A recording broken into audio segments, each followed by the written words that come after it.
বিসমিল্লাহির রহমানির রহিম। ইয়্যাকা না'বুদু ওয়া ইয়্যাকা নাস্তাঈন।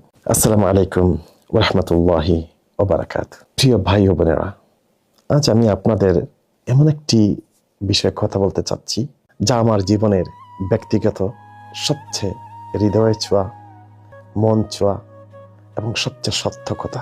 একটি এমন এক শিক্ষা যা সফলতার মূল, শান্তির রহস্য, সুখের দরজা খুলে দেয়। আর সেই শিক্ষাটা হলো তোমার বাবা মায়ের প্রতি তোমার ভালোবাসা, শ্রদ্ধা ও মমতা দেখানো। আজ আমরা এমন একটি আধুনিক যুগে বাস করছি যেখানে ফ্যাশন, ফোন, নাম, যশ সবকিছু আছে, কিন্তু বাবা মায়ের প্রতি ভালোবাসা, শ্রদ্ধা আর কৃতজ্ঞতা হারিয়ে গেছে।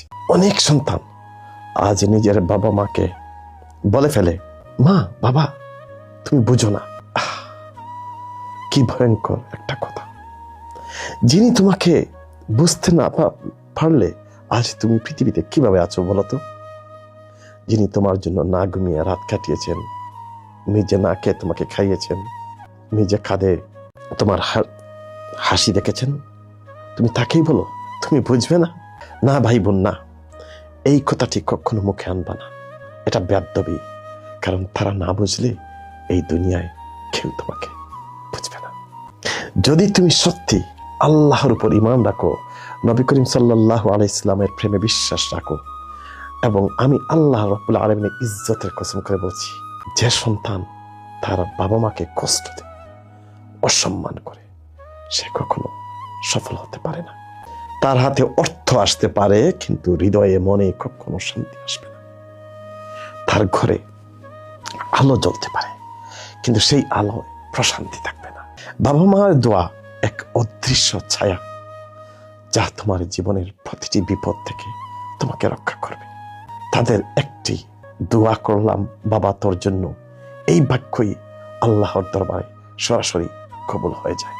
আমি নিজে বুঝেছি বাবা মায়ের মূল্য তাদের হারিয়ে ফেলার পর। আমার জীবনের সব সফলতা, সব শান্তি আমার প্রয়াত বাবা মায়ের দোয়ার ফল। তাদের জন্য আমি যা করেছি তা কিছুই নয়। আমি আমার মাকে আমার জীবনের রাজরানী মনে করতাম, আমার বাবাকে আমার জীবনের রাজা মনে করতাম। আমি আমার মায়ের অসুস্থ অবস্থায় নিজ হাতে তাকে গোসল করিয়েছি, খাবার রান্না করে খাইয়েছি, তার টয়লেট পরিষ্কার করেছি, তার শরীর পরিষ্কার করেছি, নিজের হাতে বিনা দ্বিধায় ভালোবাসা দিই। তার চিকিৎসার জন্য আমি বিক্রি করেছি আমার সম্পদ, আমার গাড়ি, সঞ্চয়, অলমোস্ট সবকিছু আমি উৎসর্গ করেছি তাদের পায়ের নিচে। আর আল্লাহ জাতের কসম, আমার মায়ের মৃত্যুর পর যে জিনিসে আমি হাত দিয়েছি সেটাই হয়ে গেছে স্বর্ণ আমার জন্য। কারণ মায়ের দোয়া, বাবার সন্তুষ্টি, এটা পৃথিবীর সর্বশ্রেষ্ঠ সম্পদ। তোমরা তোমাদের বাবা মা যদি কারো বেঁচে থাকেন, তাদের বুকে জড়িয়ে ধরো, তাদের পায়ের মধ্যে, হাঁটুর মধ্যে মাথা রাখো, বলো আমার জন্য দোয়া করো মা, বাবা দোয়া করো। তুমি দেখবে তোমার জীবন বদলে যাবে। আর যদি তোমার বাবা মা না থাকেন, তবে তোমার বোনদেরকে ভালোবাসো, তোমার বোনের প্রতি শ্রদ্ধাশীল হও, কারণ বোনের হৃদয়ে থাকে মায়ের ছায়া। বোনকে অবহেলা করো না, তাকে রক্ষা করো, সম্মান করো। ইনশাআল্লাহ তাতে তোমার জন্য রহমতের দরজা করে যেতে পারে। বাবা মা এই পৃথিবীর একমাত্র সম্পর্ক যারা বিনিময়ে কিছু চায় না, শুধু তোমার সুখটা দেখতে চায়। তাদের দোয়ায় আছে জান্নাতের পথ, তাদের মুখের হাসিতে আছে রিজিকের বরকত। তোমার সফলতার রহস্য কোনো বইয়ে নেই, কোনো প্রতিষ্ঠানে নেই। তোমার সফলতার রহস্য, তোমার সফলতা তোমার বাবা মায়ের দোয়ায় লুকানো, তাদের পায়ের নিচে। তাদের সন্তুষ্টি অর্জন করো, তোমার পায়ের নিচে আল্লাহ রাব্বুল আলামিন সব সফলতা দিয়ে দিবে। আসো আজ প্রতিজ্ঞা করি, আমরা আর কখনো আমাদের বাবা মাকে কষ্ট দিব না। তাদের মুখকে আর হ্রাস করব না। প্রতিদিন অন্তত একবার বলবো, মা বাবা আমি তোমাদের ভালোবাসি। এটাই হবে আমাদের দোয়া, আমাদের তওবা, আমাদের সফলতার শুরু।